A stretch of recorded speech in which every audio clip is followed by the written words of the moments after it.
Alright folks, this one's going to be update heavy, okay, and I'm going to show you this in a minute, and that's what we're going to nap. I don't even know the point that we're going to make, but probably something Atlatl related if I had to take a guess. But this story in a nap is going to be very update heavy because there's kind of a lot going on all at once, and it's probably something that some of you guys are going to hear about if you haven't heard about the competition that we're doing that I've been talking about on Facebook and Instagram.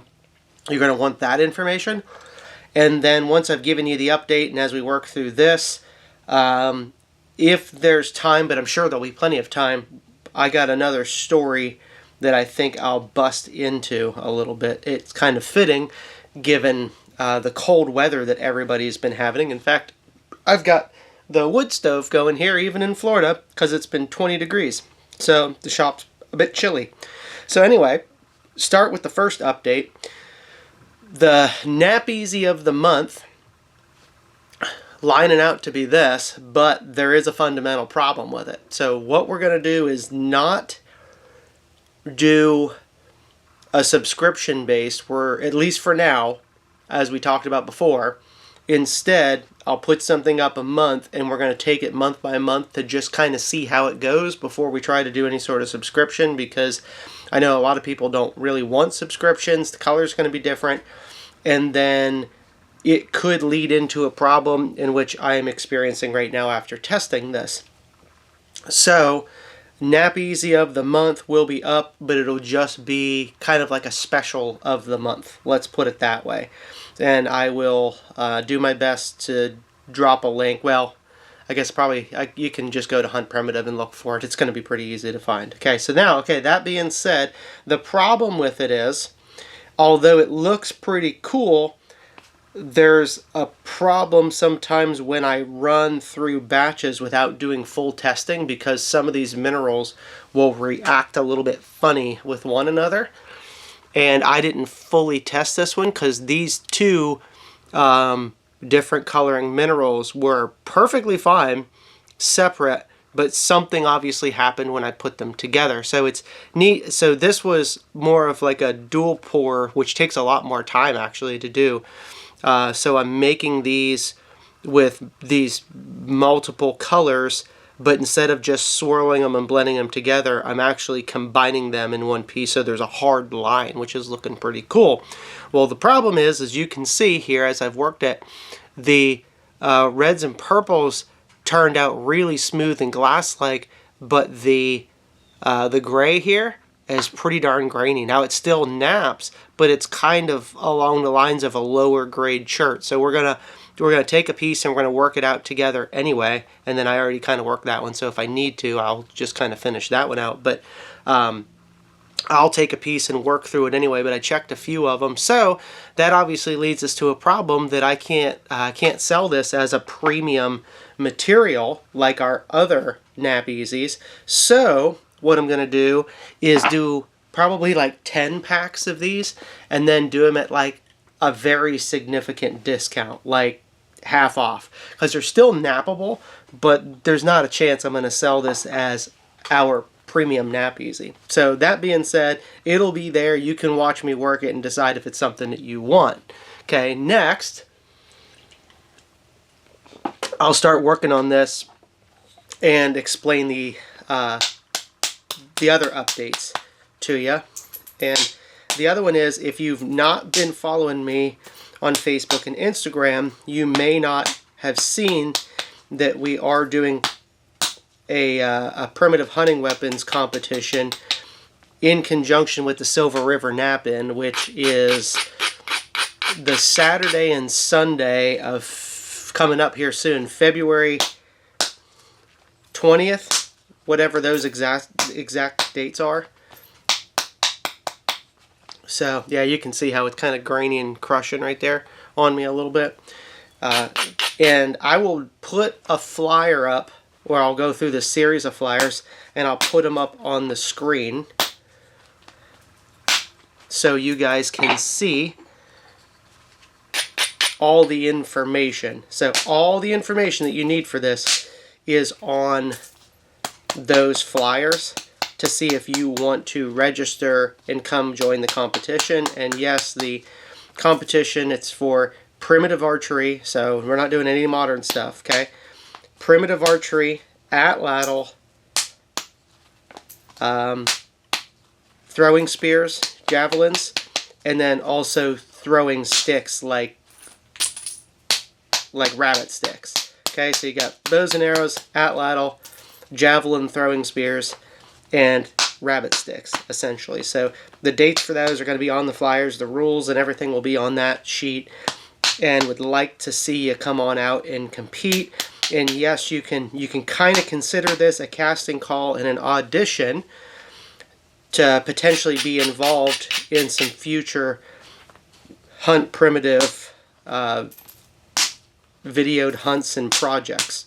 So the guys that have been involved with the bison projects and stuff in the past, pretty much every one of them answered the casting call when it was time, and they showed up years ago when I did the Hunt Primitive Gathering, and that's how I ended up meeting all those guys. So I know sometimes folks reach out and they're like, how do I get involved? I want to be able to go do that. Well, best way to do it is to put yourself there, and then that way you have an opportunity to, you know, not only chat a little bit, but to kind of show us what you got.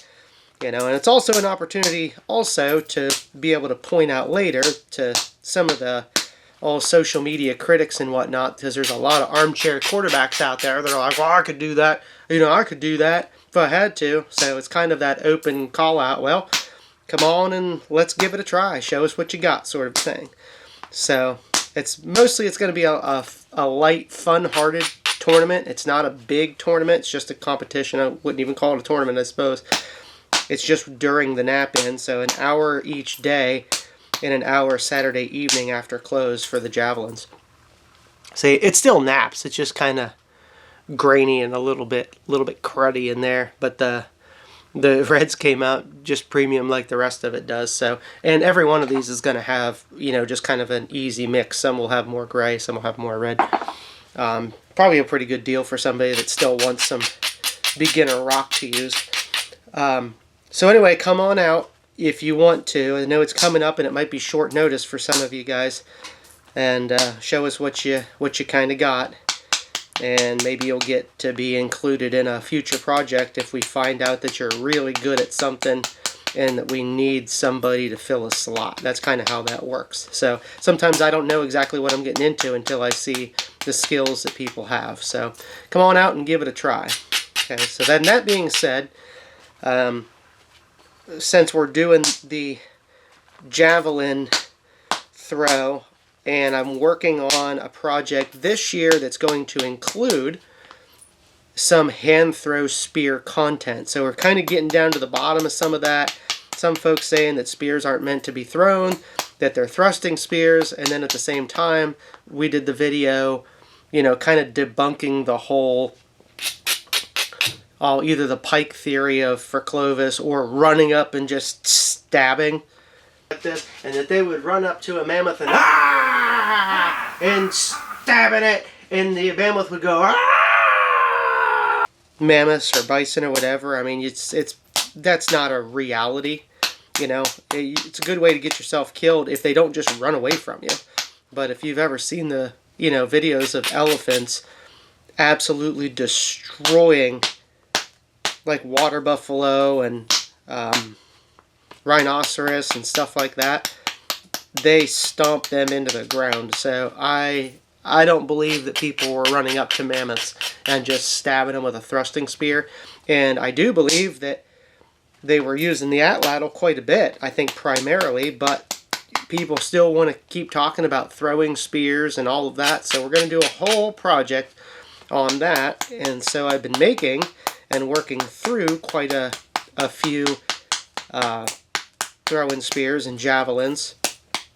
And then, of course, people started asking because they wanted to either get some to practice for the tournament or they just wanted some so they can work on it too. So our throwing spears are now on the Hunt Primitive website as well. So those are available. And they're not just sticks, right? So it's not like, okay, well, we just took a spear shaft and, you know, or just a wood shaft and put a handle on it and said, okay. I mean, there's a lot of thought that actually went into it. So they're tapered in the front a little bit more bullnose because they're just for practicing with the wood tips. Then you can add stone tips later and taper them down like we do with arrows and atlatl shafts. But the fronts are tapered and then pointed and for practicing basically into hay bales. And then go ahead and show you some of that so you know what to look for too. So I mean, it still drives a flake. It's just a little grainy. It kind of reminds me of a lower grade coastal plains. Very similar to that, you know, like a natural Florida rock or Alabama coastal plains or something like that. That's about what you expect. So I mean, if you found something like this in the woods, you'd still knap it, you know. But anyway, the spears, and then they're tapered on the back end as well. So when you hold them right in the center, if this was the spear, if you hold it right in the center and this was the point end, it's going to be a little bit nose heavy. So this way it has better flight characteristics because it's got some FOC, some front of center, and then it's got a cordage wrapped handle. So it's really easy to index it. So this way you're not trying to guess where you're trying to throw it from. And if we took the time and we tapered the tail end out, and it kind of looks like a torpedo, a long torpedo, the way that it's shaped. And so they fly really well without any fletching if your technique is down. But if you don't have great spear throwing technique, they'll start getting off to the side and start getting kind of wonky on you. So to make that easier, we also added a fletched version. So if you want fletchings on them, that kind of makes up for a lack of technique. And there's nothing that says that people weren't putting fletchings on spear shafts either. In fact, I believe they've found in the Neanderthal complex that they were not only using paints and glues and stuff like that, but that they also had caches of feathers and whatnot. So they certainly were using them for something, and I would speculate that they're probably putting them on the back of their spear shafts at different times. Maybe, maybe not. So you can see I kind of crudded that up right there. I'll have to try to come in from the other side and run it over. See, that's again why I wouldn't sell it as a premium. This side's great because it's nice and smooth, but this side's step fracturing on me because it's not nearly as quality as what we're used to using for Knap Easy. But it'll still be good. We'll clean it up and run some flakes over probably, and I'm sure we'll be fine one way or another.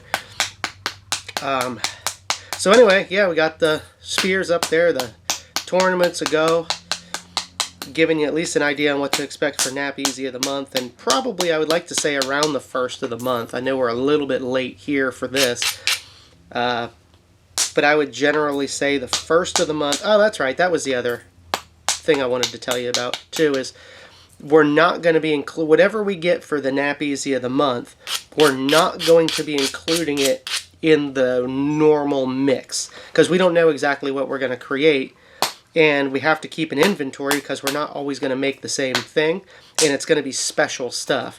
So when it's gone, it's gone. So you'll have to buy the Knap Easy of the month separately from the mix. Now, if we have anything left over from the previous month, excluding this, because since it's not high quality, I'm not going to just put it in with the mix. But let's say that this was really clean, even throughout the gray, and we actually had leftovers at the end of the month. Well, the new Knap Easy of the month would come out. Anything that's left, we'll take it out of stock, and then we'll put it in the following month in the mixed until it's gone.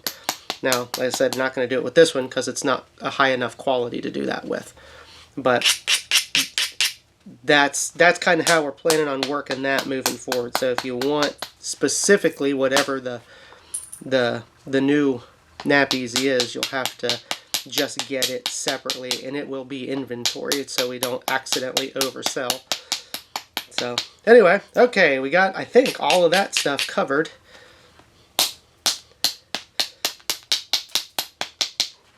Might have to pay attention here just for a minute so I can try to clean this thing up now that I've made that big boogery mess.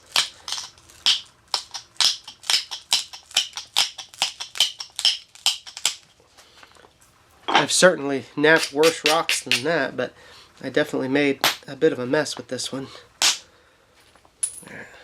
Run that ridge off that back of that reddish color, and that looks great. That stuff's really pretty. I've actually got an idea for another one that I'm going to make that's going to include, it's going to be fairly similar to this but a little bit different, and then we're going to stay away from that mineral. I'm going to switch it up a little bit. I was trying to make more of a like a cream or a tan color as opposed to a gray, and it by itself it is that, and I don't usually use that mineral coloring, and adding it to this turned it very much gray and then had that weird effect. So yep, you never know. I don't know, it's just like rock chemistry. Gets weird, so I won't make that mistake again. Yep, give me another second here. And then I do want to tell you, as I finish this out, it's not a very long story, but I was talking to Drew Sharp. Shout out to him. He was messaging me about something and then asked about some sort of a story, and then it led into talking about my very first stone point deer kill, which did not come very easy.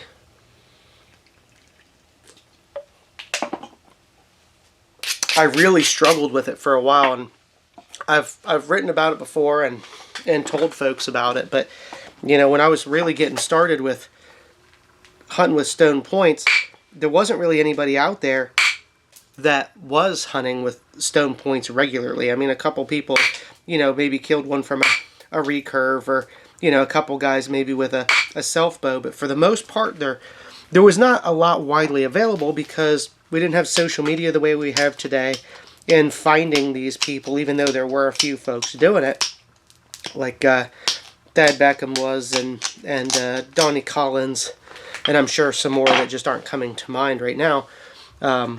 Quite a few, I suppose. It's not quite a few, but several now that I know of that you just couldn't get a hold of back then. You just didn't know who they were. So I was really trying to figure it out on my own, and I had to go through a lot of trial and error to figure out what would actually work and what wouldn't. And ended up with quite a few losses and points that didn't penetrate the deer very well. I made some bad shots thinking, it'll be fine and it'll penetrate through it at this weird angle, and then it doesn't. And, you know, learning all the ins and outs that stuff just doesn't quite, you know, stone just doesn't penetrate as well as steel, especially if you don't have a, you know, a high performing bow. You know, you can get away with some stuff shooting too big of points, or, you know, maybe too rounded or whatever, if you're shooting them off of a high performing bow, say like a glass recurve or something like that, that's already got more energy. But if you're shooting, you know, a real wood bow and it's not a big performer, you know, you can be into a penetration issue real fast, especially if your points and your transitions are lacking. Well, I don't know how this is going to go. Garbage man's coming down the road, so it's fixing to get noisy. Let's see here. I'm going to take a break a second and let him go by. Alright, so, where was I at? Yeah, so we went through a lot of troubles trying to get a deer killed with a stone point. And see, I kept implementing all the same techniques that they talk about in primitive art, or not primitive, in traditional archery. I was trying to apply those, as we now know, don't really work, and I didn't know any better. And that's why I warn people against it now, where you're like, well, you just have to shoot a heavier arrow, you need a bigger point, you know, all that kind of stuff. And all it did was make it worse. And so I started studying the size of artifacts and whatnot, and started making some smaller points. I was like, oh, we're starting to see a little bit of difference here, you know. Even if I hit one bad or whatever, at least I was starting to get some penetration. And starting to, you know, run it down a little. And then I made, it was towards the end of deer season when we lived in Montana. So this is the couple years that we lived out there. And my wife was very, very pregnant. So she was due any day with our first kid. So brand new to parents and all that. And here it is, cold out. And I was starting to stress because I knew as soon as this kid came, my hunting season was over, which deer season was nearly over anyway. I'd been hunting all deer season trying to kill a deer with a stone point, and it was not going well, and it was not the first year that I'd been trying. So, you know, it's been killing them with the spoon points, you know, the metal spoon points or trade points or whatever, but I just couldn't get one killed with a stone point. So I started stressing a little bit about it, you know, just going, well, I know season's almost over. Looks like it's going to be another year. I'm not going to get one. And I remember my wife was like, don't worry, just keep hunting. This baby's not coming until you kill a deer with a stone point. You know, and it made me feel good to hear that at the time, but I was like, well, all right, I guess there's still a couple days left. Don't quit, don't quit. Well, I woke up the very next morning, and it was, it's written down somewhere, so I can't exactly remember. 4 below, 8 below, 10 below, somewhere around there. It was below 0 without doubt. No doubt about it. And it was just cold. And it had snowed fresh overnight. And I did not want any part of going. But I went out anyway. And had some does coming by. And then here came a buck chasing. And something was just like, just wait for that buck. I was like, that buck is being real stupid. And it was being real stupid running around. And it ran in broadside at 11 yards. Well, I got to back up here a little bit. So the point and the arrow, at this point, now that I've had so many failures, I started to justify the idea of using a smaller point. And I would say smaller point, it was about that big right there. So significantly smaller than what I had been using, which was stuff that was probably this size. And see, it's still crummy, but we worked it over. It's actually, we're thinning it out here pretty good. So I'm going to finish this out here in a minute. So I switched to a smaller point, and the arrow, I remember, I didn't have a grain scale at the time. And the arrow was thin. It was a cane arrow, but my cane supply was really low. And I had this one arrow that flew really good, but it was really thin. Real thin diameter and probably a lighter spine. But I could shoot with it with like a 70 grain field point. And that arrow was right on the money, and it was flying fast and everything, obviously, because it was probably lighter. But it couldn't have been much bigger than the diameter of a pencil. It was pretty small for a cane arrow, but it's kind of what I had. And at that point, I was kind of making a cane arrow one at a time. I'd take it, you know, I might have 2 or 3, but they kind of all flew different. You know, I was still figuring it all out. So whenever I had a favorite arrow, I was like, this is the one I'm shooting. Well, I kept going through favorite arrows and wasn't actually killing anything. So this was my new favorite. Well, I had that new smaller point, and I remember telling my cousin, I said, you know, this is kind of my last chance opportunity. You know, he's just kind of like, well, you know, maybe I ought to just switch over and just keep shooting steel because that's working. And I'm like, I just want one. I just want one stone point kill. That's all I want. And if I could just get one, then I can say I did it, and then I can quit if I want to. And so I made that arrow, and it was thin and a smaller point on it, and basically the opposite of what everybody said that you should be doing. You should be using a bigger head for FOC and more mass and momentum. and I finally decided to go the other direction because that clearly wasn't working.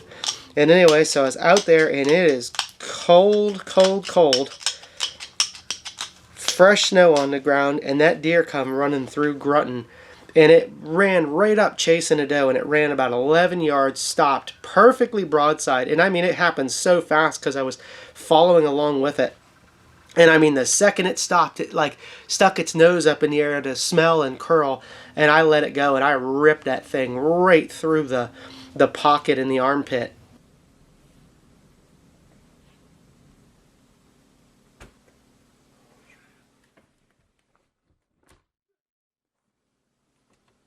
Well, I hope that's showing up. I think it does. It should be. Man with a stick bill. Yeah, same point. Right where the heart is. And that deer tore out of there, and I could see that the arrow had really, really penetrated. Pretty sure that the fletchings were inside of it now that I'm thinking about it, but I don't specifically remember. But I think it passed through to where I know the point came out the other side for sure. But I'm pretty sure that the fletchings were in it. So it disappeared over the little hill, and of course I didn't know how far it would go or anything like that. In fact, what I'm actually trying to do here is finish this out. It might be a little bit bigger, we'll see, but actually just kind of recreating, at least from memory, that little corner notch point. It's not much different than the ones I make now, but it was definitely a little shorter and smaller, and maybe some slightly round sides. It broke kind of funny, and I have the point, but it's got an impact fracture, which I think it got from running, and I think that the point was sticking out of the deer like this, and it ran and hit it on like the side of a tree, and it's got a big curling impact fracture that ran all the way around. But anyway, so we gave it a little bit because I had no idea. I knew the shot sure looked amazing, which it was. It was through the heart. And sometimes they can go a little bit further on a heart shot than they do a lung shot, you know. And it only really went probably 60, 65 yards. It basically went down where I saw it go out of sight. But I didn't know that at the time. So I was like, okay, well, with that shot, if I didn't kill that one, then I'm done. And I went in and, you know, we got home and I went in and I talked to my wife and I said, well, I shot one and it looked really good. I'm going to go out and look for it. And I said, but I really think I got this one. So I was really excited. And she said, see, I told you that this baby's not going to come until you get your stone point kill. And I was like, well, let's not count our chickens yet. You know, I said, but I've never felt this confident. I saw that arrow bury up. There's blood in the snow right away, but I'm going to give it some time. So I warmed up, drank some coffee, and then headed back out, maybe half an hour, 45 minutes later. And the blood trail was about as easy as a guy could ever follow in the snow, and there was plenty of it. I mean, just sprayed everywhere. Absolutely sprayed everywhere. And just followed it right up until, yep, it didn't take long. I could see it laying in the snow up there, dead. And it was a nice little 8-point. Maybe you guys have seen a picture of it. I'm sure I've got something on the computer I've got pictures of it somewhere, but I'll have to find something. It's probably not a good picture now, but it must have hit some good bone coming out, man. It splatted that point, broke it off. You can see it broke this whole other side off right here. It's all flattened off. Man, huh? Oh, that blood spray is 3 foot wide here. Yeah. Can you see it on camera?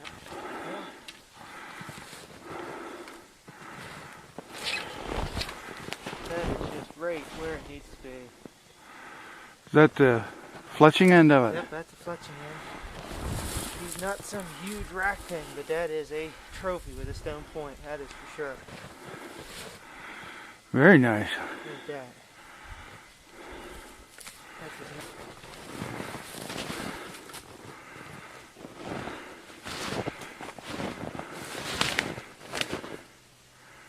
Went in right there, tight behind the front leg. Right where you want it, huh? Yeah, that looks like that had to be a good heart shot there. That's That's a really good one. Well, stone point did the trick, isn't it? Uh-huh. Sure enough, got it. And then I ended up gutting it with a stone blade that I had made. So I made just like a handheld stone blade. You know, that seemed like the right thing to do, you know. Kill one with a stone point, better gut it with a stone blade. So I did that. You know, I'd found the arrow piece. That was pretty cool. And it was cold, I'll tell you. But got the deer hung. And of course, it was going to freeze solid. But out there, they kind of do. You can just leave them kind of hang for a while. And then when the weather warms up, then you can go out and start cutting meat off of it, sort of a deal, you know. And so I kind of figured anyway that I would hang it and then probably see if I could get a little bit of meat off it before it froze or whatever. It didn't matter. But anyway, I was enjoying the process and celebrating it out. And so here I am on cloud 9. Absolute cloud 9. I got my very first stone point deer kill. And it worked really, really well. And on top of that, it was a nice little 8-point. And so I was gleaming, just beaming all day. And then, okay, it's time for bed. And I don't know if you guys are ever like this, but sometimes, you know, I'd lay in bed and be like, I can't believe that day happened, you know. It happens less nowadays, kind of unfortunately, but because you get so used to it. But when you really accomplish something that you set out to do, you know, it's just amazing to sit back and reflect on it and be like, did that really happen? That's so cool. And here it was bedtime, and it was about 10 o'clock at night, just got out of the shower, and I laid down in bed, and all of a sudden I heard my wife say, uh-oh. And I was like, what do you mean, uh-oh? And I knew exactly what it was when she said that. And her water broke that very night. And so, of course, you know, we're kind of freaking out because, you know, you're new parents, you know. We don't know what to expect with all this. Well, we're about, 25 minutes from town, I suppose. Normally, 20, 25 minutes. And see, it's turned out pretty good. A little crummy on that side. But overall, still thin. Real nice on that side. I'll notch it here real quick. And, but a whole new winter storm had started to move in. So it is a full-on, like the start. Still blizzarding very hard, but it's the start of it. And we're like, thank goodness that this is happening now, because within a few hours, it was snowed. Everything was snowed over, and the roads were closed and all that. We would have been in a tough spot. So we loaded her up. It was so cold. It was 11 below that night. And by the time she got outside, didn't change her clothes or anything, and we just ran right to the car, grabbed the bag that we had packed. By the time we got to the truck or the car, her wet pants had already frozen for where her water broke. So it was cold, and it was driving through you can't hardly see in front of you because the snow's coming down so hard. So we made it in. Didn't have to stop and chain up yet, which was really nice. So sometimes we'd have to stop and put chains on, and I was just like, just get us there. But I didn't want to rush, and next thing you know, end up in the ditch either. So ended up getting to the hospital and got all that stuff sorted out. And then, yep, it was just that very next morning, we had our very first son, Donnie, who was named after my dad that passed away just a couple years beforehand. And so that very same morning, I had my first ever successful stone point kill. And that night, and 24 hours later, from that stone point kill, I had my very first son. So I just thought that was kind of an interesting story, how that worked out. And then we've always chuckled about it, you know. Kelly's saying this baby's not coming until you get your stone point kill, and then we got the stone point kill, and it was time. It was time to go. So She must have been pinching and holding it in there. I don't know. But yep, that was quite the memory. Had a lot going on. And then what's funny is I had a stomach virus right after that, which was not fun. It's turning out good. So I'm going to notch this last side, sharpen it up, and that'll be about just about what that point was. I think it was just a skosh smaller, but it wasn't quite to the same point that mine are now. It was just a little bit more rounded. And that point was made out of Pedernales, Texas chert. And yeah, that was quite the few days. So then, of course, it just seemed like it overshadowed the deer kill, but in a good way. But now those two events, the birth of my oldest son and my very first stone point kill, are now forever cemented together in the same memory. So it actually turned out really, really cool, really well. But I don't know that anybody really knows that story. I'm sure that the details of that are probably in my Sticks and Stones book, but I don't necessarily know if I did tell the story about my wife being pregnant and all that in that. I wrote that book so long ago, I don't remember what's in there and what's not. But I guess if it is, I could go look here in a second, but it's not important enough. I know the story and I just told it to you. So, but anyway, hope you liked that one. That was just a short little story, but a fun memory just the same. And also, the point of it too was, and when I was talking to Drew, was that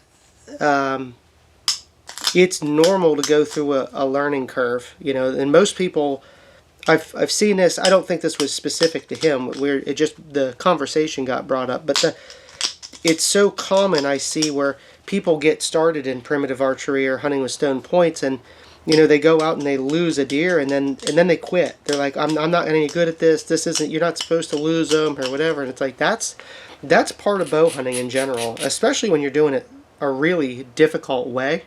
So you have to accept that that's going to happen. You got to stick to it, and sometimes you really got to put in your dues before you get rewarded. Because if it was super easy, then everybody would be doing it, and then it wouldn't be a special occasion.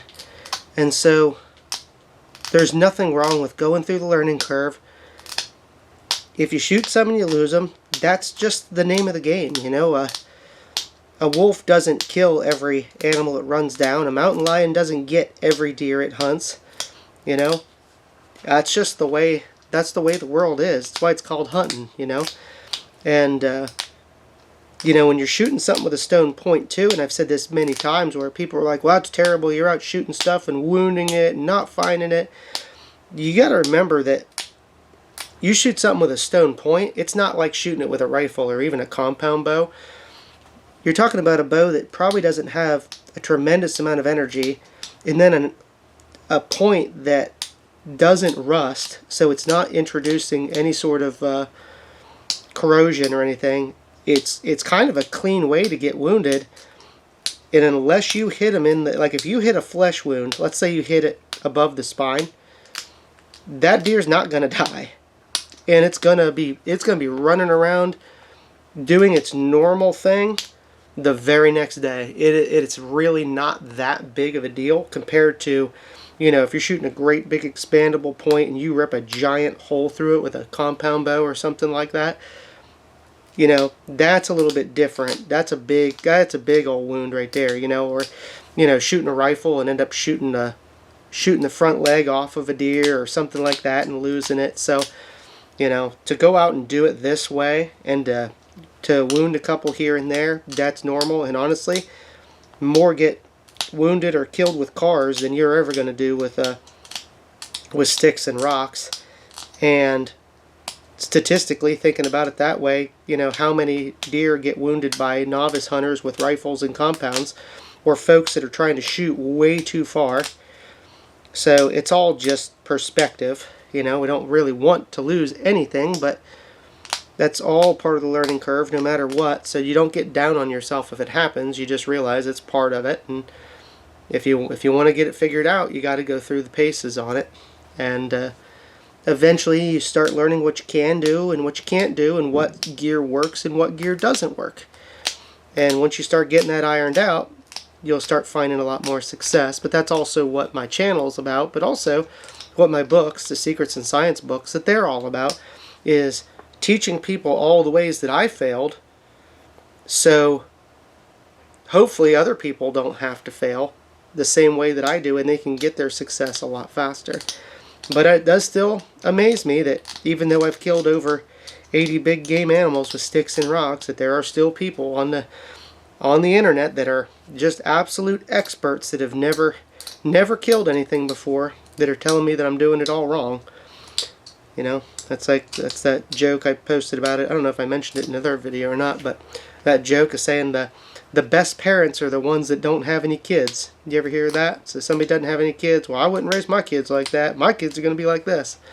They're all the best parents are the ones with no kids, and the best primitive hunters tend to be the ones that have no kills. So funny how that works out, isn't it? Anyway, this point is done. The story's done. You guys got all the updates. Appreciate you hanging around if you're still here. Show you that one. That side turned out beautiful, didn't it? But that's about it. It wasn't far off that size. It was maybe a tad bit smaller, but not much. And that side there is a little crummy, but overall you can see the thickness of it. You can see there's a tiny bit of a, that's nothing. I'm not going to worry about that. But yeah, that's not a premium material, so you know exactly where I already explained all that to you. That's what that looks like. So it is still obviously very workable, but we're going to give you a good discount on it, because I hate to just throw it away. It's still usable material. It's just not premium. So y'all are going to get a deal. So all right, thanks for following along. We'll catch you on the next one.